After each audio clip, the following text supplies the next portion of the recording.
పరిష్కరించాల్సిన పెద్దన్నే పెత్తందారులా వ్యవహరించి బెదిరించారా? White house వేదికగా అమెరికా అధ్యక్షుడు డొనాల్డ్ ట్రంప్, ఉక్రెయిన్ అధ్యక్షుడు జెలెన్స్కీ మధ్య మాటల యుద్ధం కలకలం రేపింది. దీంతో రష్యాతో యుద్ధంలో శాంతి ఒప్పందం కుదుర్చుకోవడం, ఉక్రెయిన్లోని అరుదైన ఖనిజాల తవ్వకానికి ఒప్పందంపై సంతకం చేయకుండానే జెలెన్స్కీ అక్కడి నుంచి వెళ్లిపోయారు.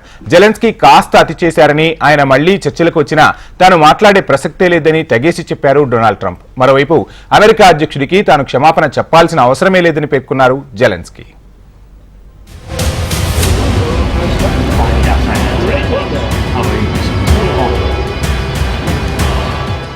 రష్యా తమపై సాగిస్తున్న యుద్ధానికి తెరదించే దిశగా వైట్ హౌస్ కు వచ్చారు ఉక్రెయిన్ అధ్యక్షుడు Zelensky.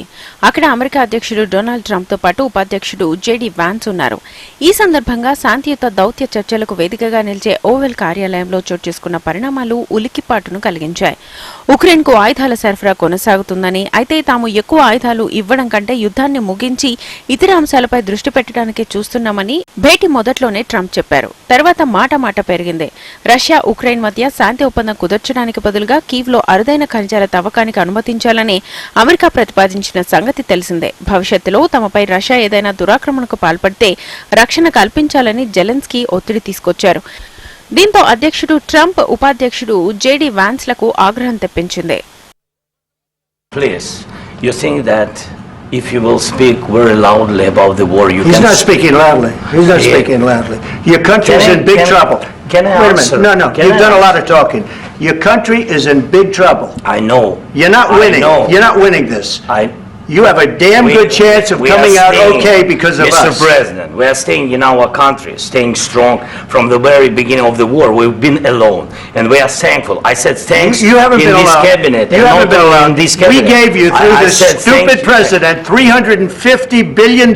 You voted we gave for you your military equipment, and your men are brave, but they had to use our military. What about if you didn't have our military equipment, if you didn't have our military equipment, this war would have been over in 2 weeks. In 3 days. I heard it from Putin. In 3 days. 30 గంట సేపు సాగిన భేటీలో చివరి 10 నిమిషాలు తీవ్ర వాగ్వాదం చోటు చేసుకుంది. దీంతో ఇన్నాళ్లుగా సాయపడుతూ వస్తున్న దేశంతో మాట్లాడే పద్ధతి ఇది కాదని, ఇది అవమానకరంగా ఉందని ట్రంప్ ఖండించారు. ఇలాగైతే లాభం లేదని చెప్పేశారు. మీరు చాలా ధైర్యవంతులు, కానీ మీరు మాతో ఒప్పందం కుదుర్చుకోవాలి, లేదంటే మేం తప్పుకుంటాం. అప్పుడు మీరొక్కరే పోరాడుకోవాలి. అంతకు మించి మీకు మార్గం లేదు. మాతో లావాదేవీకి ఇది సరైన పద్ధతి కాదు. ఏమాత్రం కృతజ్ఞత లేకుండా అమర్యాదగా మీరు ప్రవర్తిస్తున్నారు. ఇదేం బాగోలేదు. డిమాండ్ చేసే పరిస్థితుల్లో మీరేం లేరు అని జెలెన్స్కీ వైపు వేలెత్తి చూపిస్తూ ట్రంప్ కోపంగా చెప్పారు. జెలెన్స్కీ ఏదో చెప్పబోతుండగా ఆయన జోక్యం చేసుకుని లక్షల మంది ప్రాణాలతో జూదమాడుతున్నారని, ఇది 3వ ప్రపంచ యుద్ధానికి దారి తీయవచ్చునని తీవ్ర స్వరంతో హెచ్చరించారు. చర్చను అర్ధాంతరంగా ముగించేశారు. You're gambling with World War III. You're gambling with World War III. And what you're doing is very disrespectful to the country, this country. That's back to you. Far more than a lot of people said they should have. అధ్యక్షుడి కార్యాలయానికి వచ్చి విలేకరుల సమక్షంలోనే ఇలా ఎలా మాట్లాడతారని జెలెన్స్కీపై JD Vance మండిపడ్డారు. తమ నుంచి అందుకున్న సాయానికి ఒక్కసారైనా థ్యాంక్స్ చెప్పారా అని నిలదీశారు. రష్యా అధ్యక్షుడు పుతిన్ను ఓ ఉగ్రవాదిగా జెలెన్స్కీ అభివర్ణించారు. అలాంటి హంతకుడితో, నియంతతో ఉక్రెయిన్ గాని, ప్రపంచం గాని ఏమాత్రం రాజీపడాల్సిన అవసరం లేదన్నారు.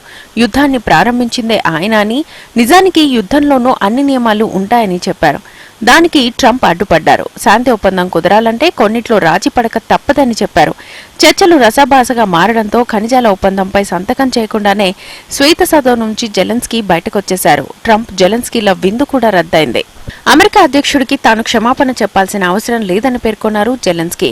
వైట్ హౌస్ లో జరిగిన ఘటనపై ట్రంప్ నాకు క్షమాపణ చెప్పే ఉద్దేశం ఉందా అని ఓ విలేకరి ప్రశ్నిస్తే, అలాంటిదేమీ లేదు. నేను అధ్యక్షుడిని, అమెరికన్ ప్రజలను గౌరవిస్తాను. నేను ఏదో తప్పు చేశానని అనుకోవడం లేదు అని అన్నారు జెలెన్స్కీ. ఇది చాలా కఠినమైన పరిస్థితి అని, ఇందులో స్నేహం ఎక్కడ ఉందంటూ అమెరికాను ఉద్దేశించి అన్నారు. ఖనిజాల ఒప్పందం ఒక భద్రతా హామీ మాత్రమేనని స్పష్టం చేశారు.